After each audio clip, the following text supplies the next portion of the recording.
তো নমস্কার। এই যে আমি চলে এসেছি ওই মন্দিরে, যে মন্দিরের কথা তোমাদেরকে বলেছিলাম। দেখছো চারিদিকটাই কেমন ঝোপঝাড় গাছ সম্পূর্ণ। এই মন্দির কিন্তু বিশাল বড় কোনো জাঁকজমকপূর্ণ মন্দির নয়, মানে মা কালীর নির্দেশেই এইভাবে করা আছে। এখানে অনেক ধরনের গাছ আছে, তার মধ্যে যে কোনো একটি গাছের মানে নামাল থেকে গাছ তৈরি হয়ে হয়ে মানে পুরো মন্দিরটাকে ঘিরে রেখেছে। এই যে তুলসী মন্দির করা আছে এখানে, দেখেছো। তারপরে এই দেখো সাদা ফুলের গাছ লাগানো আছে, এটাকে আমরা টগর ফুল বলি আমাদের ভাষায় এখানে এদিকে।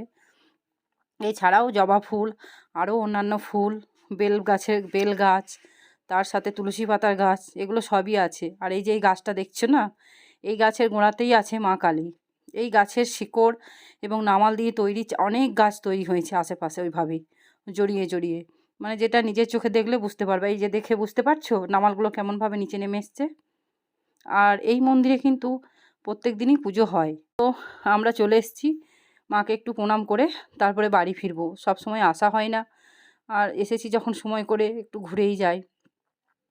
এই যে দেখেছো এইভাবেই মন্দির, মানে এই ছাদে কিন্তু মানে মন্দিরের ছাদ বা রুম করা যাবে না, এভাবেই থাকবেই মা। ওই জন্য এরকম করেই রাখা হয়েছে। দেখছো, তোমাদেরকে আমি শুধুমাত্র এই গাছের দেখাচ্ছি যে নামালগুলো কীভাবে মোটা মোটা গাছের গুঁড়ির মতো আকার নিয়েছে।